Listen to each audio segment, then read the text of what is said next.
Hello विद्यार्थी मित्रों, ધોરણ 11 ફિઝિક્સ વિષયમાં ચેપ્ટર નંબર 9 ઘન પદાર્થોના યાંત્રિક ગુણધર્મો આપણે કન્ટિન્યુ કરીએ છીએ।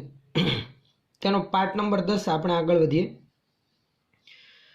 પ્રીવિયસ આપણા લાસ્ટ પાર્ટમાં આપણે સ્થિતિસ્થાપક અંક એવા કદ સ્થિતિસ્થાપક અંકની ચર્ચા કરી। કદ સ્થિતિસ્થાપક અંક એટલે કે બલ્ક મોડ્યુલસ।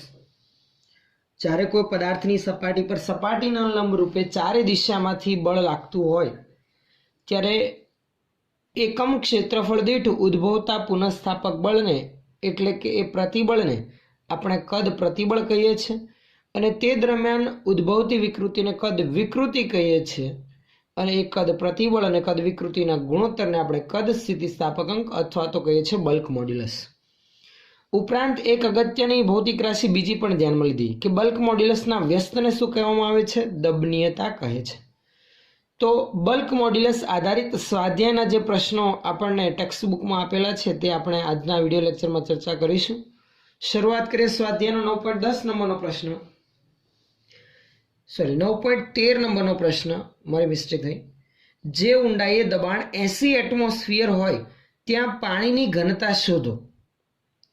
આપણને કોઈ ઊંડાઈનું મૂલ્ય નથી આપેલ કે સપાટીથી આટલી ઊંડાઈ, પણ ઉલ્લેખ કરેલો છે કે જે ઊંડાઈએ દબાણ 80 એટમોસ્ફિયર હોય ત્યાં પાણીની ઘનતા શોધવાની છે।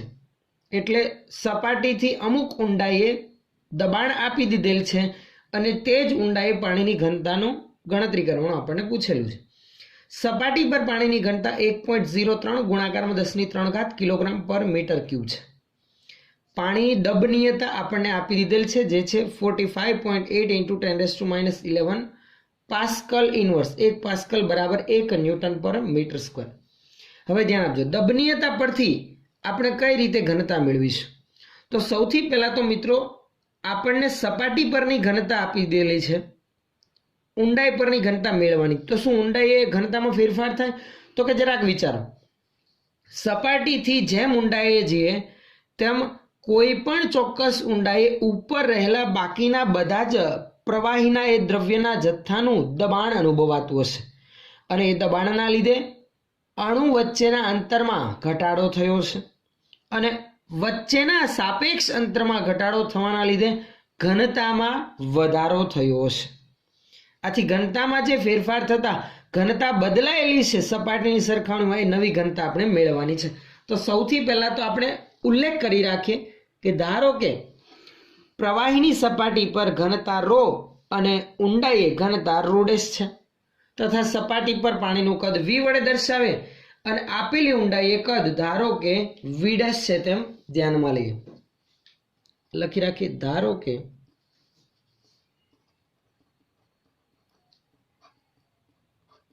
આપેલ ઊંડાઈએ પાણીની ઘનતા ρ' તથા સપાટી પર ρ છે, તેમજ ઘનતા આધારિત સાથે સાથે કદની પણ માહિતી નોંધતા જઈએ, કારણ કે કદમાં પણ ફેરફાર થાય। જો દ્રવ્યમાન તો અચળ છે, દ્રવ્યનો આંતરિક ગુણધર્મ છે, કદમાં ફેરફાર થાય તો જ ઘનતામાં ફેરફાર થાય, તો એના આધારિત કદનો પણ ઉલ્લેખ કરી રાખીએ। તેમજ પાણીની સપાટી પર કદ આપણે v વડે દર્શાવ્યું, કારણ કે સપાટી પરની ઘનતાને માત્ર ρ વડે દર્શાવેલ છે। તો સપાટી પર કદ v તથા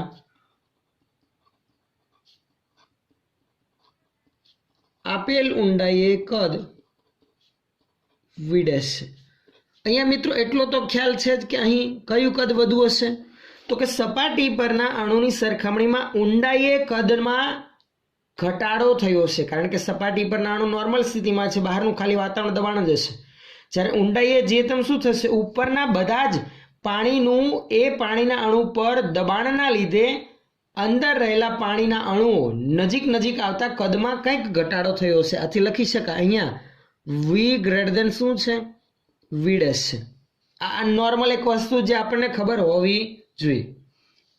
તો આના પરથી આપણે ઘનતાનું સમીકરણ લાગુ પાડી શકીએ સીધું, પણ આ ઉપરાંત પાણીનું દ્રવ્યમાન તથા લખી રાખે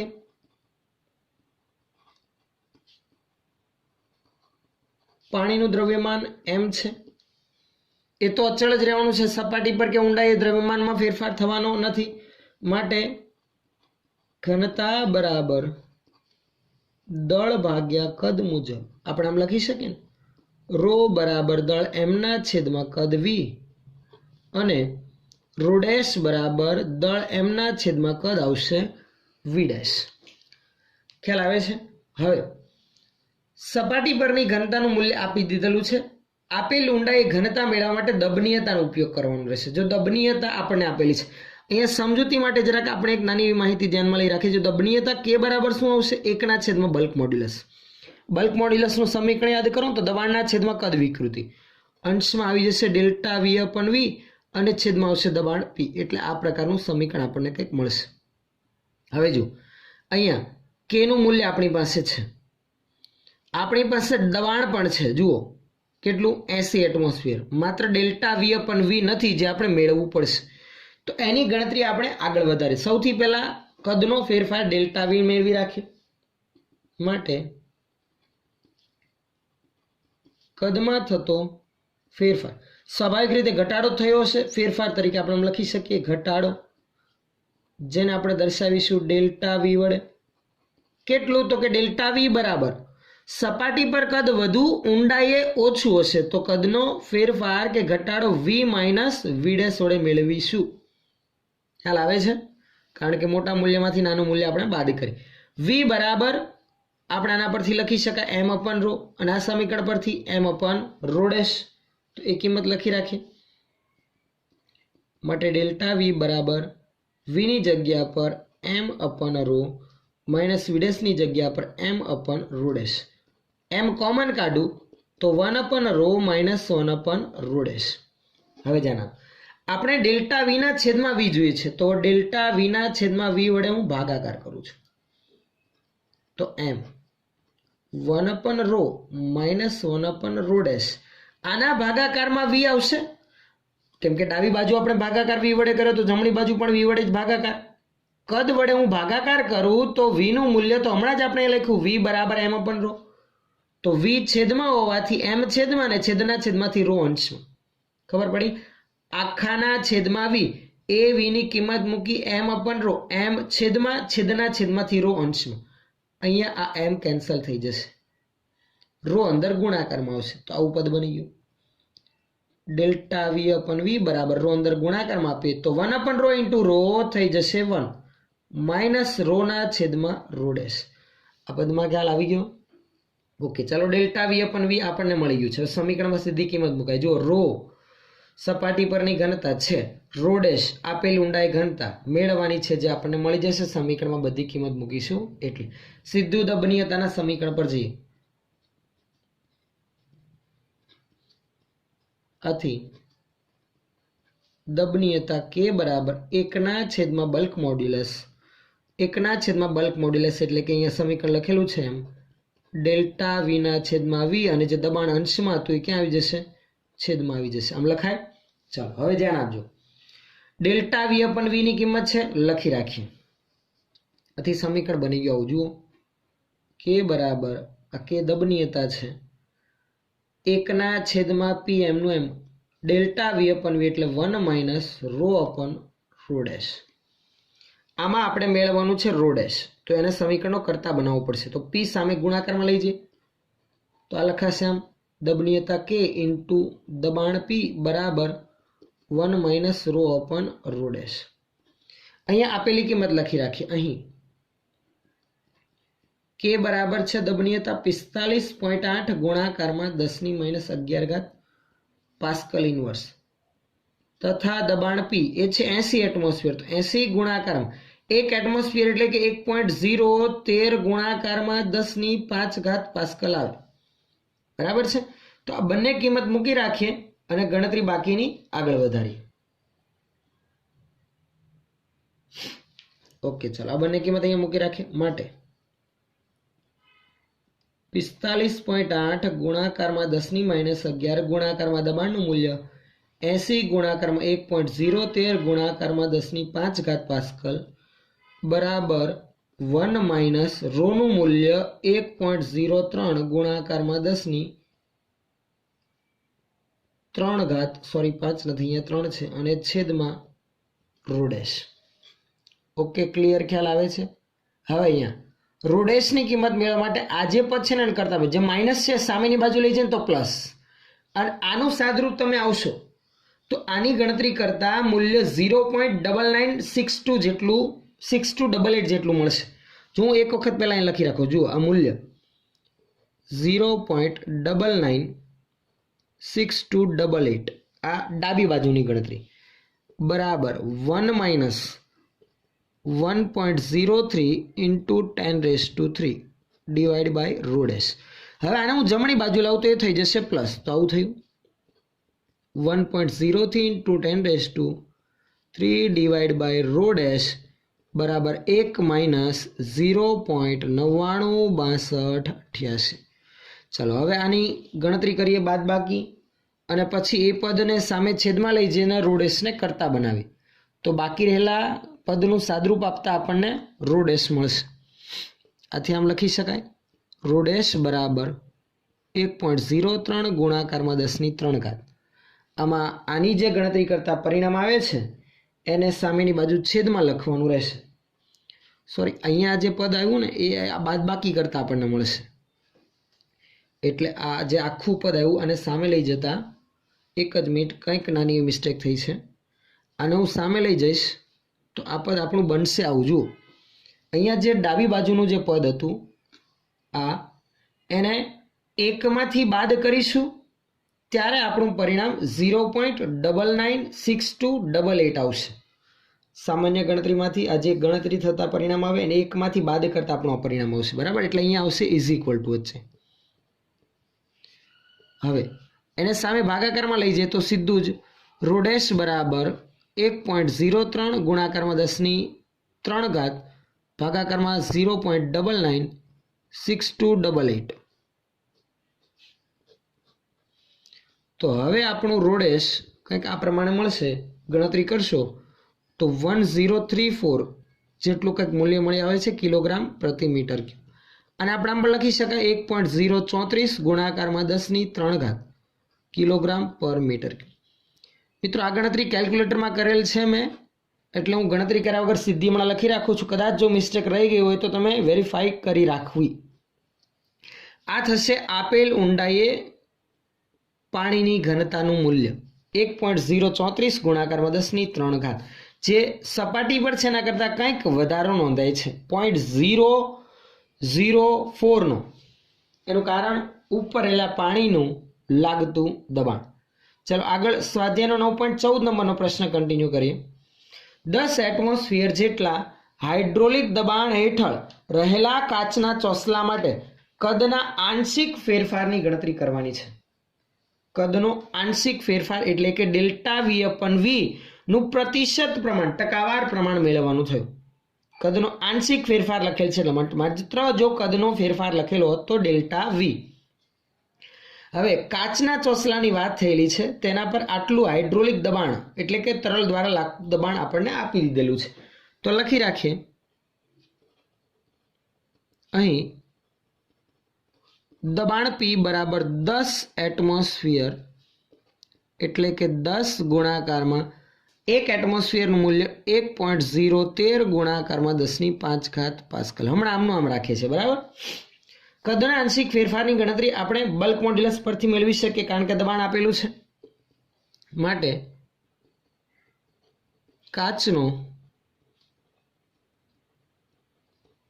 બલ્ક મોડ્યુલસ B બરાબર સમીકરણ આપણને ખ્યાલ છે તેમ P/ΔV/V. આંશિક ફેરફાર સ્વરૂપે ઘટાડો જ થયો છે, પણ એ ઋણ નિશાની આપણે અવગણીએ તો લખી રાખીએ અહીંયા ઋણ નિશાની અવગણતા. આંશિક ફેરફાર ટકાવાર ફેરફાર મેળવવું છે તો ΔV/V ના ગુણાકારમાં 100 આવશે. તો એને પહેલા કરતા બનાવી રાખીએ ΔV/V દબાણ P/બલ્ક મોડ્યુલસ B. P ની કિંમત મૂકીએ તો એ છે 10 ગુણાકારમાં 1.013 ગુણાકારમાં 10⁵ છેદમાં બલ્ક મોડ્યુલસ. કાચના ચોસલા માટે બલ્ક મોડ્યુલસ એ ખાસ યાદ રાખવું. એનું મૂલ્ય મિત્રો 37 ગુણાકારમાં 10⁹ આવશે. કાચ માટે બલ્ક મોડ્યુલસ V નું મૂલ્ય 37 ગુણાકારમાં 10⁹ ન્યૂટન પર મીટર સ્ક્વેર. આ મૂલ્ય યાદ રાખવું. તો એની કિંમત મૂકી રાખેલ છે. આપણે ગણતરી કરશો તો કેલ્ક્યુલેટરમાં પરિણામ 0.02737 ગુણાકારમાં 10⁻³ જેટલું મળી આવે છે, જે થશે આપણું ડેલ્ટા વીના છેદમાં વી. પણ આપણે એનો આંશિક ફેરફાર મેળવવો છે, એટલે કે પ્રતિશત ફેરફાર મેળવવો છે, તો ગુણાકારમાં 100 કરવું પડશે. માટે ડેલ્ટા વી/વી ગુણાકારમાં 100. આના પણ ગુણાકારમાં 100 કરે તો 0.02737 ગુણાકારમાં 10⁻³ ના ગુણાકારમાં 100. તો આ 100 10⁵ સાથે ગુણાકારમાં આવી જશે. સોરી, અહીંયા 10⁻⁵ સોરી -3 છે. તો આપણે આ રીતે લખી શકીએ 2.737 ગુણાકારમાં 10⁻⁵.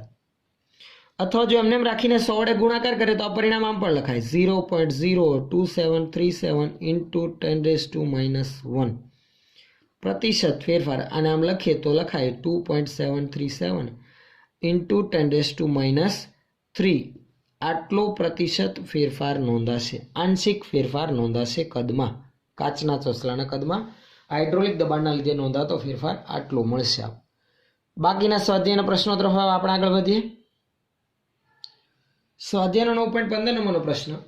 10 સેન્ટીમીટર લંબાઈની કિનારીવાળા તાંબાના નક્કર સમઘન માટે 7 ગુણાકારમાં 10⁶ પાસ્કલ જેટલા હાઇડ્રોલિક દબાણની અસર હેઠળ કદ સંકોચનની ગણતરી કરો. અહીંયા આંશિક ફેરફાર નથી કીધેલ, કદ સંકોચન એટલે કે ડેલ્ટા વીની ગણતરી કરવાની કીધેલ છે. બલ્ક મોડ્યુલસનું મૂલ્ય આપણને આપી દીધેલ છે, તો બલ્ક મોડ્યુલસનું જ સીધું સમીકરણ લાગુ પાડવાનું રહેશે. આપણે લખી રાખીએ તાંબા માટે બલ્ક મોડ્યુલસ. તાંબા માટે બલ્ક મોડ્યુલસ બરાબર -P/ΔV/V. અહીં આપણે ડેલ્ટા વી મેળવવાનું છે. કદ સંકોચન, કદમાં ઘટાડો જ થયો છે તો ડેલ્ટા વી નું મૂલ્ય આપણને ઋણ જ મળવાનું છે. તો ઋણ નિશાની હમણાં એમને એમ જ રાખી મૂકીએ. ચાલો, તો ડેલ્ટા વી ને કરતા બનાવું તો ડેલ્ટા વી/વી આખું પદ પેલા લઈ જઈએ -P/B. આથી આ પદ બનશે આવું ડેલ્ટા વી બરાબર -P/ bulk modulus into V. ચલો, P દબાણ આપેલું છે, બલ્ક મોડ્યુલસ આપી દીધેલ છે, કદ વી 10 સેન્ટીમીટર લંબાઈના સમઘનનું કદ લખી રાખીએ. 10 સેન્ટીમીટર લંબાઈના સમઘનનું કદ વી બરાબર L³ 10⁻⁻1. 10 સેન્ટીમીટર એટલે કે 0.1 મીટર, 10⁻⁻1 મીટર. એનો ઘન કરું તો આ થશે 10⁻³ મીટર ક્યુબ. તો આ કિંમત અહીંયા લખવાની રહેશે. ચલો, કિંમત મૂકી રાખીએ. માઇનસ દબાણ P 7 ગુણાકારમાં 10⁶ કદ 10⁻³ છેદમાં બલ્ક મોડ્યુલસ 1.4 ગુણાકારમાં 10⁻11. આથી ડેલ્ટા વી નું મૂલ્ય ગણતરી કરશો તમે કેલ્ક્યુલેટરમાં તો આ પરિણામ કંઈક -0.05, કારણ કે જો છેદ મોટો છે, ગુણાકારમાં 10⁻⁶ મીટર ક્યુબ જેટલો જણાય આવશે. અને આપણે વ્યવસ્થિત આમ લખી શકીએ 5 ગુણાકારમાં 10⁻8. પણ આપેલું મૂલ્ય સેન્ટીમીટરમાં છે. જો એને સેન્ટીમીટરમાં રજૂ કરવું હોય તો આપણે આમ લખી શકીએ. જુઓ, આની તમે ગણતરી કરશો ને તો આ પરિણામ કંઈક તમને 10⁶ ને 3 10⁻³ અંશમાં છેદમાંથી 10⁻11 એટલે 10⁻8 વધે છે. એટલે આ પરિણામ તમને મળશે આવું -5 ગુણાકારમાં 10⁻8 મીટર ક્યુબ. પણ સેન્ટીમીટર માટે આપણે 10⁻6 કરી દીધી. 10⁻6 મીટર ક્યુબ એટલે કે આપણે પછી આમ લખી શકીએ. જો 0.05 સેન્ટીમીટર ક્યુબ, કારણ કે 1 મીટર બરાબર 10⁻2 સેન્ટીમીટર, સોરી 100 સેન્ટીમીટર. એટલે 10⁻2 સેન્ટીમીટર બરાબર આપણે, સોરી મિસ્ટેક થાય છે, આપણે કંઈક કહેવાનો અર્થ મારો આવે છે. જુઓ, આ જે પરિણામ છે મીટર ક્યુબમાં એને આપણે સેન્ટીમીટર ક્યુબમાં લખ્યું, કારણ કે સેન્ટીમીટર ક્યુબ એટલે 10⁻6 મીટર ક્યુબ. તો એની જગ્યા પર જ આપણે સીધું આ પદ લખી રાખ્યું. તો કદનું સંકોચન ડેલ્ટા વી આપણને મળી આવે છે -0.05 સેન્ટીમીટર ક્યુબ. આપણે આ પરિણામમાં આન્સર લખીએ તો પણ ચાલે, પણ આપેલું મૂલ્ય સેન્ટીમીટરમાંથી સેન્ટીમીટરમાં પણ આન્સર લખી રાખેલ છે. ચલો સ્વાધ્યાયનો 9.16 નંબરનો પ્રશ્ન. 1 લીટર પાણીનું એટલે કદ આપી દીધેલું છે 1 લીટર બરાબર મીટર ક્યુબમાં કેટલું થાય? 10⁻³ મીટર ક્યુબ. 0.10% સંકોચન કરવા માટે તેના પરના દબાણમાં કેટલો ફેરફાર કરવો પડે? સંકોચન કરવું છે તો દબાણ વધારવું પડે, પણ દબાણ કેટલું વધારવું પડે એ દબાણની ગણતરી આપણે કરવાની છે. બલ્ક મોડ્યુલસ પરથી જ ગણતરી થશે, પરંતુ અહીંયા આપેલું સંકોચન ટકાવાર છે, લખી રાખીએ. 1 લીટર પાણીનું સંકોચન ટકાવાર પ્રમાણે એટલે કે ΔV/V × 100 આ મૂલ્ય આપેલું છે આપણને 0.10. ખાસ યાદ રાખવું, કદનું આંશિક સંકોચન એટલે ΔV/V × 100 જે આપણને આપેલું છે 0.10%. આપણે તો બલ્ક મોડ્યુલસના સમીકરણમાં ΔV/V ની જ કિંમત મૂકવાની થશે. આથી આમ લખી શકાય ΔV/V ને કરતા બનાવું તો 0.10/100. અને સંકોચન થાય છે તો આ પરિણામ કેવું લેવાનું આવશે? ઋણ. ઘટાડો થાય છે એટલા માટે તો ઋણ નિશાની અહીંયા મૂકી રાખીએ. હવે બલ્ક મોડ્યુલસનું સમીકરણ લાગુ પડે માટે બલ્ક મોડ્યુલસ બરાબર -P/ΔV/V. આપણે આ P જ મેળવવાનું છે. દબાણમાં નોંધાતો ફેરફાર કેટલો કરવો પડે? P લખો અથવા ΔP લખો, બધું એકનું એક જ. માટે દબાણ P બરાબર બલ્ક મોડ્યુલસ B માઇનસ નિશાની સામે આપી દઉં છું ગુણાકારમાં ΔV/V. બધી કિંમત મૂકી રાખીએ. ચાલો બલ્ક મોડ્યુલસનું મૂલ્ય 2.2 ગુણાકારમાં 10⁹. ΔV/V -0.10/100. કેલ્ક્યુલેટરમાં ગણતરી કરશો તો જો કે બાકી 10 ઘાતવાળા જ પદો છે તો આ પરિણામ આવશે આપણું કંઈક 2.2 માઇનસ માઇનસ પ્લસ 10⁻1 અંશમાં 10⁻2 આવશે એટલે 10⁻3 એટલે 10ની કેટલી ઘાત વધશે? 6 ઘાત વધશે. તો ન્યૂટન પર મીટર સ્ક્વેર અથવા તો પાસ્કલમાં આપણે લખી શકીએ. તો આ થશે આપણો ફાઇનલ આન્સર આપેલા પ્રશ્ન માટે. તો મિત્રો ચેપ્ટરમાં આ જે ત્રીજો સ્થિતિસ્થાપક અંક એવો કદ સ્થિતિસ્થાપક અંક હતો તેના આધારિત આપણે સ્વાધ્યાયના પ્રશ્નોની પણ ચર્ચા કરી. હવે ચેપ્ટરમાં આપણે ખાલી 2 કે 3 ટોપિક થિયરીના બાકી છે જે આવનારા વિડીયો લેક્ચરમાં આપણે પૂરા કરીશું.